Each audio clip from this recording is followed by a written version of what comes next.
The number one cause of missed time in the NFL is the hamstring strain, and it affects players at every position.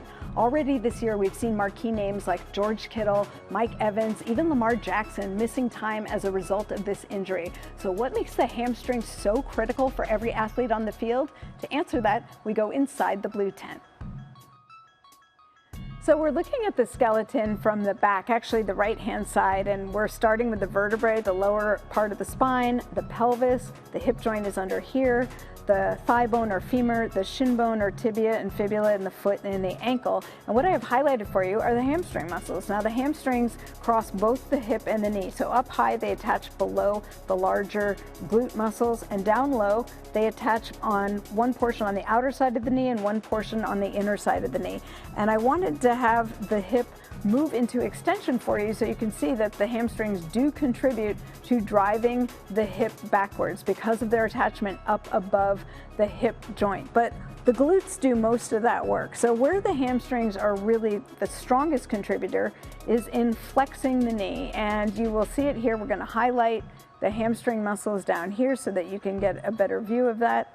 And because the glutes don't have anything to do with what's happening at the knee, they're not there, and you can see how the hamstrings attach up high at the base of the pelvis and then run down low, attaching to the outer side of the knee here and to the inner side of the knee over here.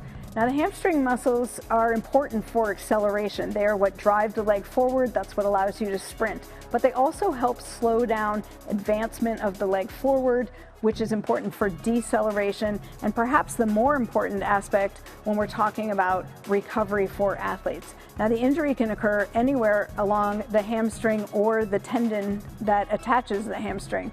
And if you look without the highlights, you can see the high tendon, that's the white portion here attaching to the hip. That's where Dak Prescott tore his muscle off the bone. The tendons that attach down here to the outside of the knee and the inside of the knee can also be torn with various injuries, but the most common location where the hamstrings are torn is right in the bulk of the muscle, the fleshy portion, which is the red part here, or where the muscle transitions into the tendon, the white stiffer portion that anchors the muscle to the bone. We call that the musculotendinous junction, and that is probably the most common location. Perhaps the most important part of recovery for these athletes from a hamstring injury is positional demand. And for a dual threat quarterback like Lamar Jackson, it means not only being able to drive through the legs, but whether he can sprint and decelerate as he did before injury. Watch if there's any sign of apprehension to his run game, as that might be a signal he's still recovering.